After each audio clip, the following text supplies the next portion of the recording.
ഈ ലഹരിക്ക് അടിമപ്പെടുന്നുണ്ട് എന്ന് നമ്മുടെ മുഖ്യമന്ത്രി, ബഹുമാനപ്പെട്ട മുഖ്യമന്ത്രി ഇവിടെ പ്രസംഗത്തിൽ മനസ്സിലായിട്ടുണ്ടാവും. പറഞ്ഞ പോലെ 1ാം ക്ലാസ് മുതൽ 12ാം ക്ലാസ് വരെയുള്ള വിദ്യാർത്ഥികളെ, അവരുടെ രക്ഷിതാക്കളെ, അവരുടെ അധ്യാപകരെ എല്ലാരെയും ഒരുമിച്ച് കൂട്ടിയിട്ട് ഒരു ലഹരി വിമുക്ത കേരളം ഉണ്ടാക്കുക എന്നുള്ളത് അതൊരു ലക്ഷ്യം വെച്ചിട്ടാണ് വിമുക്തി എന്ന ഈ പദ്ധതി സ്റ്റാർട്ട് ചെയ്യുന്നത്.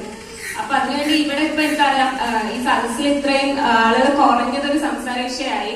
അത് ലോവർ പ്രൈമറി സ്കൂളിലെ കുട്ടികൾക്ക് പ്രത്യേകിച്ച് ലഹരിനെ കുറിച്ച് ക്ലാസ് എടുക്കാനൊന്നും ഇല്ല എന്നുള്ളതാണെങ്കിൽ പോലും ഇവിടെയുള്ള ഒരുപാട് രക്ഷിതാക്കള് 1ാം ക്ലാസ് മുതൽ +2 അല്ലെങ്കിൽ കോളേജ് വരെയുള്ള വിദ്യാർത്ഥികൾ കുട്ടിയെ കൊടുക്കും.